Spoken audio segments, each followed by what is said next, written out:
Welcome back, everybody, to Rooted in the Word with Amy. Well, it seems so cheesy. So, we're about to get started on our next study. This is going to be on the book of James. And so, I'm really excited about this study. We have Pastor Chris. He's actually going to be teaching on the book of Romans. And I just felt like Romans and James just go so well together. So, we're going to try to merge them together. So if you're available on Wednesday nights, we'd love to have you at Spirit World Fellowship for his sermons. And if not, you can check out all of his messages on his YouTube page, Christopher Sakai. So this book, the book of James, it was written by Jesus' half-brother James, the full son of Mary and Joseph. And he was the brother to Jude, who wrote the book of Jude. And actually, it's kind of funny. He spent his entire life growing up with Jesus, and he didn't realize that he was the Messiah or the Son of God until after his resurrection. And so I get this. I mean, if your brother told you that he was the Messiah or he was God, you'd be like, okay, bro, whatever. I don't care how perfect you are. You're not God. But then 1 Corinthians 15:7 says, after his resurrection, Jesus appeared to James than all of the apostles. And that's when the light bulb went off. He was like, oh, he is the Messiah. But either way, James spent a lot of time with Jesus. So he really knew him well, and he knew his sayings, he knew his teachings. And later, he became the leader of the Church of Jerusalem. So this book, it was written around 48 to 49 AD.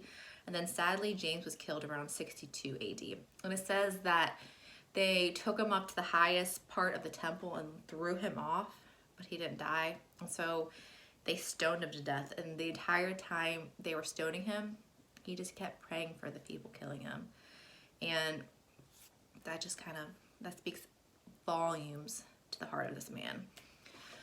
So this book, it was sent out like a letter, but it doesn't read anything like a letter. It's actually pretty similar to the wisdom books in the Bible, like Proverbs, Ecclesiastes.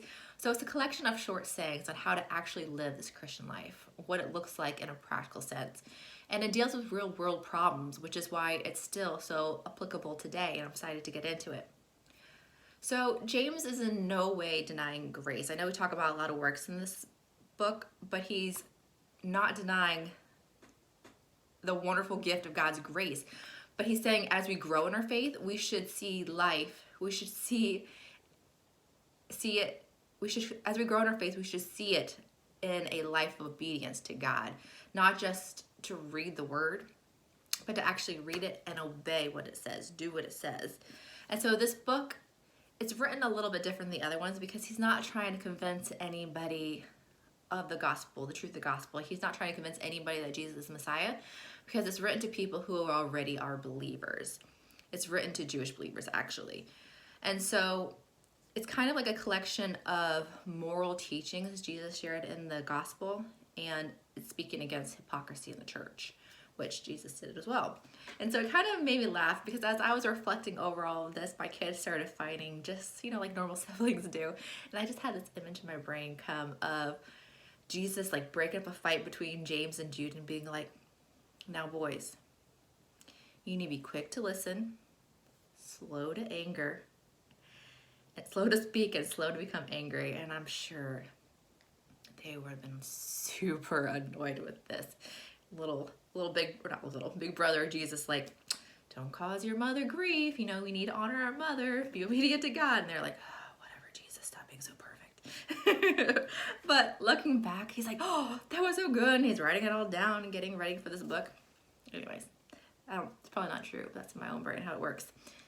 So James, verse 1, he tells us who the original audience is. It's to Jewish believers. It says, James, a bondservant of God and of the Lord Jesus Christ, to the 12 tribes which are scattered abroad, greetings.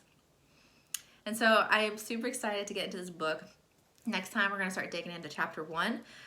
But until then, if you have any prayer requests or questions, feel free to comment below or send me a message and I'll be happy to get back to you.